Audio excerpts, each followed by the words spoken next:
नमस्कार दोस्तों, मैं हूं शिव ओम पंडित और आप देख रहे हैं जीएस मंत्रा। आज हमारा टॉपिक है खनिज धातु और उनके अयस्क। ये टॉपिक सामान्य अध्ययन की परीक्षाओं के लिए बहुत महत्वपूर्ण है, बार बार प्रश्नों में पूछा जाता रहता है।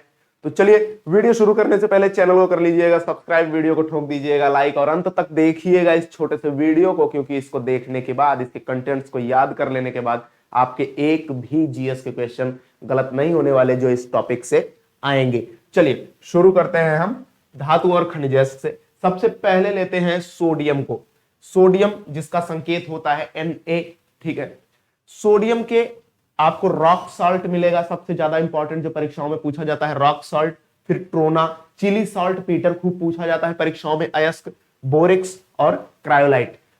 अयस्क क्या होते हैं, खनिज अयस्क क्या होते हैं, इसको हल्के में ऐसे बस समझ लीजिए। क्या होते हैं कि अगर आप कोई धातु प्राप्त कर रहे हो ना, खोद रहे हो जमीन की, यहां पे हमको सोना मिलेगा, तो डायरेक्ट सोने के टुकड़े नहीं मिलते। मिलते क्या हैं, उसके अयस्क मिलते हैं। लोहा डायरेक्ट नहीं मिलता, लोहे के अयस्क मिलेंगे, हेमेटाइट मिलेंगे, मैग्नेटाइट मिलेंगे। फिर आपको विभिन्न विधियों से, चाहे उनको गर्म करके, गला करके, या फिर अनेक विधियां हैं, प्रयोगशाला विधियां, जिनसे आप ओरिजिनल धातु को अलग कर लोगे और कबाड़ को अलग कर दोगे। ठीक है, तो सोडियम का आपको रॉक सॉल्ट मिलेगा, trona, Chile saltpetre, borax और क्रायोलाइट, ये मिलेंगे। सबसे ज्यादा borax, cryolite, Chile saltpetre और रॉक सॉल्ट पूछता है, ट्रोना भी पूछ सकता है, ध्यान रखना। ठीक है, फिर आप आएंगे पोटेशियम पर, जिसका संकेत के होता है। सिल्वीन, कार्नेलाइट और सोनाइट, तीन अयस्क हैं जिनसे प्रश्न बनते हैं, सिल्वीन, कार्नेलाइट और सोनाइट। अगला आइए आप कैल्शियम पे, Ca, बहुत ज्यादा जरूरी हमारी हड्डियों और दांतों के लिए, और खास तौर पे लाइमस्टोन, जिसे हम चूना पत्थर कहते हैं, लाइमस्टोन, कैल्साइट। जिप्सम किसका अयस्क है, सीधे क्वेश्चन आता है, जिप्सम किसका है, तो बोलोगे कैल्शियम का है। आपके फ्लोरस्पार और फास्फोराइट प्राप्त होगा। ठीक है, चलिए आगे चलते हैं, तो आप देखोगे मैग्नीशियम के बारे में। मैग्नीशियम का Mg होता है आपका संकेत, आई थिंक मैं लिखना भूल गया, Mg होता है संकेत। मैग्नीशियम के नाम से ही मिलता जुलता सबसे पहला अयस्क मैग्नेसाइट, फिर डोलोमाइट, तब कार्नेलाइट, कीसेराइट, इप्सम सॉल्ट। देखो कैल्शियम वाले में जिप्सम था, इसमें इप्सम है। ठीक है, तो इप्सम सॉल्ट, एस्बेस्टस और टाल्क। लोग पूछते हैं एस्बेस्टस क्या है, तो एस्बेस्टस कोई अलग से धातु नहीं है, मैग्नीशियम का अयस्क है एस्बेस्टस, याद रखना। एल्यूमिनियम, Al, ठीक है। एल्यूमिनियम क्या है, इसका बॉक्साइट, क्रायोलाइट खूब पूछता है, एल्यूमिनियम के अयस्कों से खूब सवाल भर भर के आते हैं।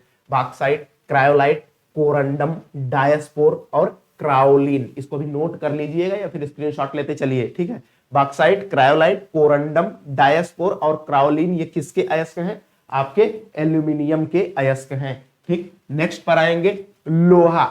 इस सबसे ज्यादा इंपॉर्टेंट, मोस्ट इंपॉर्टेंट वाली लिस्ट में लोहा और पारा और एल्यूमिनियम, तीन चीज रख लीजिएगा। ठीक है, खूब पूछेगा, भर भर के पूछेगा।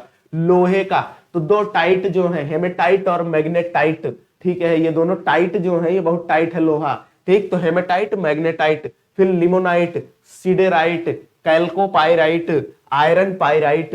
ठीक है, कैल्कोपाइराइट जो है ये दो जगह पर आता है, अभी एक में और आएगा, क्योंकि एक ही अयस्क से हो सकता है दो धातुएं निकलती हो, है ना, दोनों अलग अलग रहती हो, दोनों को अलग अलग करने की अलग विधियां हैं। तो कैल्कोपाइराइट, आयरन पाइराइट। ठीक है, लेड की बात करें, प्लम्बम जिसे बोलते हैं, Pb, लेड का सबसे इंपॉर्टेंट वाला गैलेना है, लेड का अयस्क सबसे इंपॉर्टेंट आगे ही है गैलेना। फिर सेरुसाइट, लिथार्ज और मेटलोकाइलाइट, याद रखिएगा मेटलोकाइट। ठीक, गैलेना, सेरुसाइट, लिथार्ज और मेटलोकाइट। नेक्स्ट पर आइए, तांबे की बात करें, कॉपर की, Cu है इसका प्रतीक चिन्ह, और कॉपर, कॉपर को नाम से जोड़ो सबसे पहले तो क्यूप्राइट, आपका सबसे इंपॉर्टेंट क्यूप्राइट हो गया। फिर एजोराइट, मैलेकाइट, कैल्कोसाइट, और ये जो कॉपर पाइराइट है ना, ये उसी कैल्कोपाइराइट से निकलता है कॉपर पाइराइट। ठीक है, तो उसी से आपको तांबा भी, उसी से लोहा भी, एक ही प्रकृति की, एक ही टाइप की धातुएं हैं। तांबा स्वास्थ्य के लिए बहुत लाभदायक माना जाता है, कहते हैं तांबे के जग में रात भर पानी रखो, सुबह पियो तो फायदा करेगा, करता भी है, यूज किया कीजिए। ठीक है, अगला जो है आपका पारा, पारा हाइड्रोगेरम Hg, इसका सीने बार अयस्क है एकमात्र। पारा की वजह से होने वाला रोग मिनीमाटा रोग है, जो जापान के शहर मिनीमाटा से आया है। ठीक है, पारा का एकमात्र अयस्क सीने बार, याद रखिएगा। ठीक, जस्ता की बात करें, जिंक, ठीक है, 30 परमाणु क्रमांक Zn, जिंक, तो जिंक का जिंकाइट, कैलामाइन, जिंक ब्लेंड और फैंकलिनाइट। दो में तो जिंक जिंक सीधे आ रहा है, कैलामाइन और फैंकलिनाइट ध्यान में रखिएगा। साथ में आया अपना चांदी, ठीक है।